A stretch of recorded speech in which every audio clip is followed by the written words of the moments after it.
At Arizona State University, we've made online education better, smarter, and more personalized so you can go further in your aspiring field. I decided to pursue medicine once I realized that ASU did have the online program for biological sciences. You're still required to learn the same curriculum. You're still being tested on the same content that anyone would be tested on in person. The comprehensiveness of the program prepared me so well for medical school. Explore over 300 programs at asuonline.asu.edu. So it seems like a lot of you have been really digging into the work of Nikki Giovanni lately. And, I get it.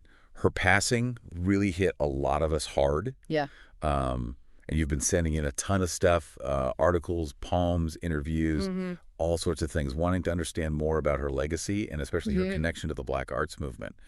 So today we're going to do a deep dive into all that, really try to unpack who she was, what made her work so powerful, and why she continues to resonate with so many people even now.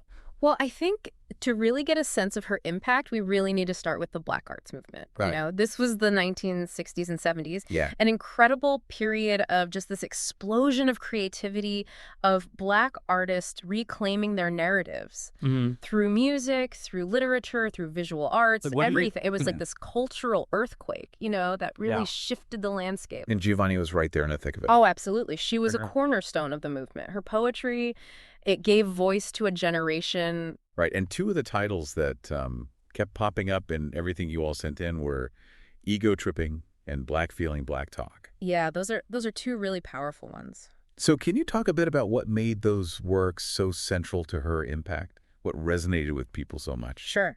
Well, Ego Tripping, it's this incredible journey of self-discovery and pride. And there's this one line, let me see if I can remember it exactly. I sat on the throne drinking nectar with Allah.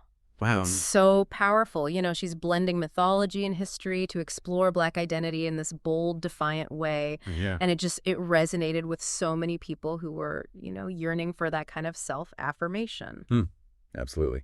And what about Black Feeling, Black Talk? What made that one so impactful? Well, that one's more about community, It's about the power of shared experience and communication. It's like she's weaving together this tapestry of Black voices, celebrating their resilience, their strength, and demanding to be heard. It's interesting because, I've seen Giovanni described as this voice for the voiceless. Yeah. But it seems like her work was also very much about empowering Black people to find their own voices. Oh, for sure. It's not about speaking for people. It's about giving them the tools, the inspiration to speak for themselves.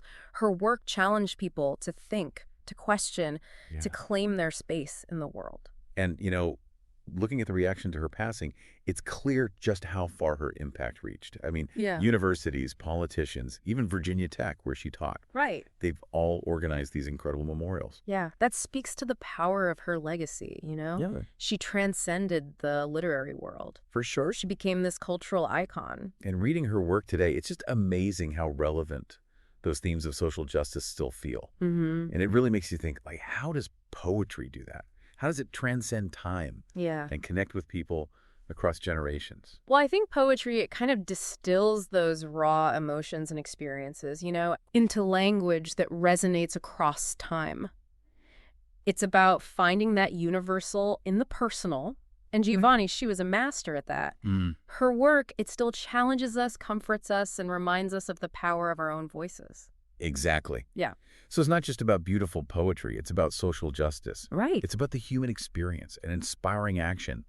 And I keep coming back to this one quote of hers. Yeah. We are the ones we've been waiting for. It's so powerful. It is. Thinking about her work and her legacy, how does that resonate with you today? Something to think about. Today is your lucky day. Today is the day that our $3 website works for you, paying you directly to your PayPal daily. Imagine $3 ongoing continuous payments to your PayPal account. Imagine falling asleep and waking up to $300 in your PayPal account. How would this make you feel? How could this help you? What bills could you pay? What kind of fun could you have? What does that retirement look like now? All for a one-time payment of $3. This website is DFY done for you, fully built and completely hosted, and never stops collecting payments for you. You have spent $3 on coffee on a regular, but that coffee won't help you create multiple streams of income. Click the link below.